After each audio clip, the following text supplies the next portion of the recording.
हमारे शास्त्रों ने कहा आज्ञा गुरु नाम अविचारणीय, दुनिया में सभी आज्ञाओं पर विचार करना, पर गुरु की आज्ञा पर विचार मत करना। पर कमाल यह है, पत्नी की आज्ञा पर विचार नहीं करते लोग।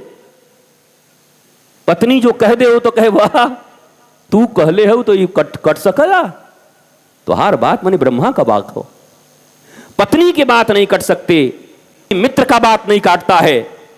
मूर्ख, अनपढ़, गंवार, कामी, लोभी, वासनात्मक लोगों की बातें वो नहीं टालता, मान लेता है। अब अगर सच्ची दोस्ती है, पक्का फ्रेंड है तो एक पैग तो लेना पड़ेगा। हम नहीं पीते हैं तो दोस्ती की कसम, अब दोस्ती की कसम है तो लाओ। और दोस्ती की कसम, हम तो कहें कि ऐसी दोस्ती आज ही मर जाए, कसम सत्य हो जाए, तेरी मेरी दोस्ती खत्म हो जाए।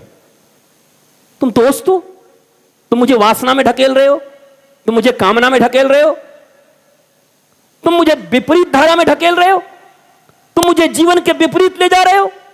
तुम कैसे दोस्त हो, तुम कैसे मित्र हो, कैसी मित्रता है तुम्हारी? इसलिए केवल एक के विषय में लिखा गया,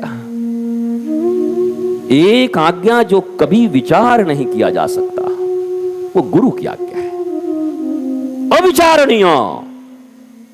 पर मजे की बात यह है कि सारी दुनिया की बात वो बिना सुने मान लेगा। अगर ठेकेदार आदमी है तो जो चीफ इंजीनियर हैं उनका कुत्ता का पखाना उठा लेगा। अरे भाभी जी, अब ये बच्चा अपना है कि उसको उठा के साहब अपने घर में अपना बच्चा का नहीं उठाता होगा। पर ठेकेदार हैं, 500 करोड़ का ठेकेदारी मिलना है, और वो चीफ इंजीनियर का कुत्ता अगर लेडी निकाल दिया, भाभी जी आप हमारे रहते, भाभी जी कह दें कि प्रसाद के रूप में खा लो तो खा भी लेगा। 100 करोड़ का मामला है भाई, जिंदगी बन जाएगी। एक बार लेडी गया तो गया, फिर उलट देंगे और क्या।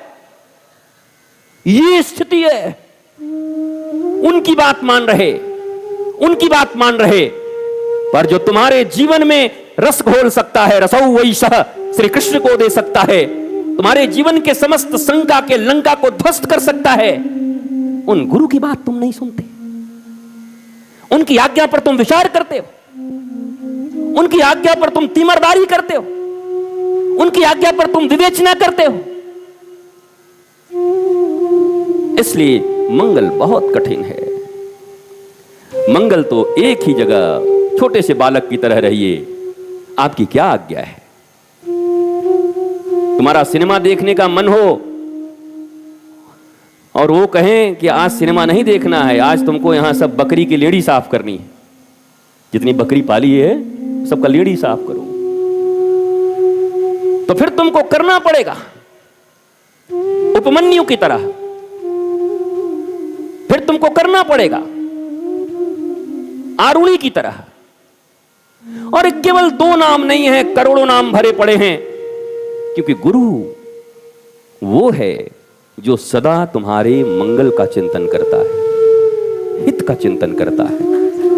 वो जब भी कहेगा तुम्हारे हित के विषय में ही कहेगा, तुम्हारा हित उसी में सन्निहित है, इसलिए वो कोई आज्ञा देंगे। और इतनी भावना जिसकी होती है, वास्तव में वही मंगल का अधिकारी होता है।